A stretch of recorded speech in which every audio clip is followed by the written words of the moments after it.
The sixth action that can be taken is that Muslims should take out a protest, a peaceful protest against the blasphemy or against the act that has been done.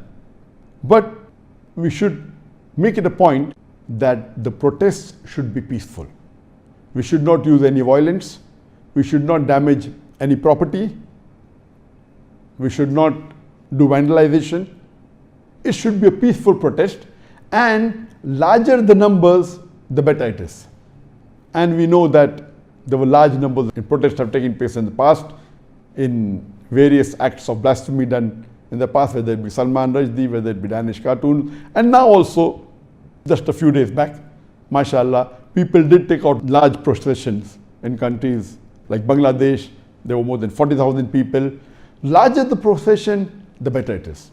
It should be a peaceful procession, and there should be a letter drafted depending upon what the act that is done wrong. In this case, it can be to the French embassy or the French consulate in that city. A letter should be given to the consul general or to the ambassador that we disagree what the president of France has said against Islam, against our beloved Prophet Muhammad. There should be a letter of condemnation. These processions that are there, it has an impact. The larger the procession, the better it is.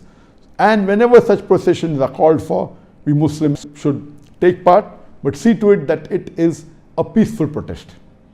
Because larger the audience that you have, the public that gathers, the larger will the media portray it.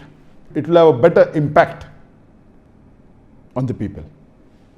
The seventh action that a Muslim can take is that if that act is such that it is promoted by a particular country, like the act what happened in the beginning of this month was by France, by President Macron, then the Muslims can call for a boycott of the products of that country. And in this case, we could see, mashallah, that many Muslim countries, mashallah, they called for the boycott of the French products, of French goods and services. And alhamdulillah, inshallah, it will have a great impact on France.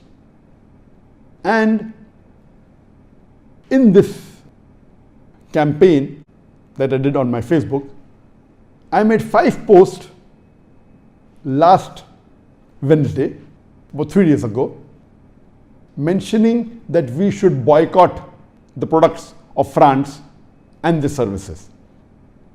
And since I could see that most of the posters that spoke about boycotting the goods, the products weren't mentioned in detail and the brands weren't seen clearly. So I decided to select the 100 most famous brands of France, starting from Louis Vuitton, Chanel, Hermes, and so on and so forth, total. And the first post, I gave the top 10 brands of France. The second post, the top 11 to 25 brands of France.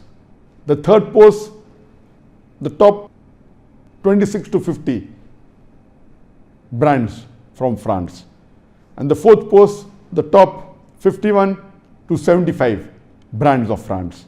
And the fifth post, top 76 to 100. So I divided so that the brands could be seen clearly. And alhamdulillah, the response was phenomenal. In the first 4 posts that I gave on the same day, the least it reached in a span of 3 days was 4.5 million people, mashallah. And the highest post was, mashallah, more than 7 million. Normally, on my Facebook, as I told you, though there are 22.6 million followers, normally when I give a post, it reaches about 500,000 people, 800,000 people. If it's more popular, 1 million, sometimes 2 million. But mashallah, this time, though all the posts were similar, one post reached more than 7 million in a span of less than 3 days. I checked today, before it reached 3 days, mashallah, 7 million people read that message. And the lowest among the 4 posts was 4.5 million people. So all these 4 posts put together, 22 million people, mashallah, read these posts. Imagine 22 million people, that means average, each post was viewed by 5.5 million people.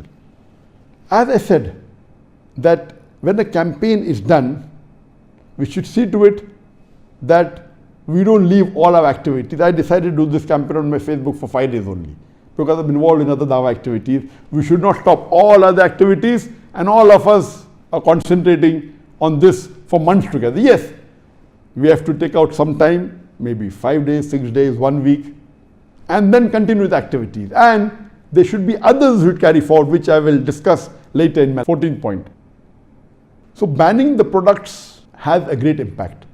And when this was done in 2006, in relation to the Danish cartoons against the Prophet, when there were 12 cartoons that were printed in the Danish newspaper, alhamdulillah, according to estimate, they went in a loss of somewhere close to $2 billion. And it has a great impact. This is the 7th point. The 8th point is that every Muslim should contribute for this cause, whatever he can. If he is a rich man, he can give a big amount. Even if he is poor, he should not say that what will my few dollars do? Because if Allah has given someone a capacity to donate $10 million and he donates only $1 million, and Allah has given someone a capacity to donate $10 and he donates $20, this poor man who donates $20 will get multiple times more sawab than the rich man who has donated $1 million. So Allah will see on what capacity He has given you, based on that. So percentage is more important than the amount.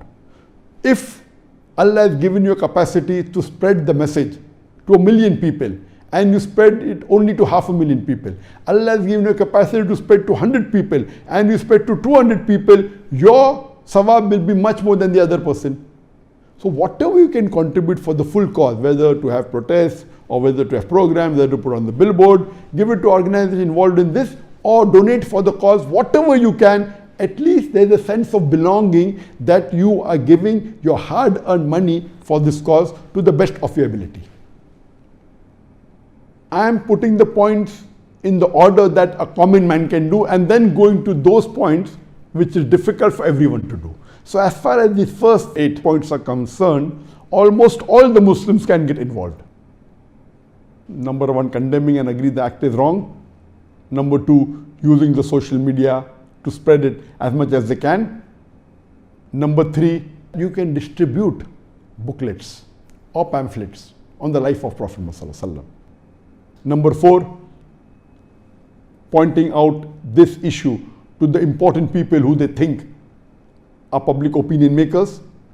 Number 5, you can put billboards, hire big billboards in important cities and put statements of a beloved Prophet, the hadith of the Prophet, what non-Muslims said about the Prophet, statements of important non-Muslim personalities, how they praise the Prophet. Number 6 is taking out a peaceful protest procession. Number 7 is banning the product of that country if it involves. The 8th point is that every Muslim should contribute for this cause, whatever he can. Depending upon the blasphemy and who has done it, these 15 points will keep on differing.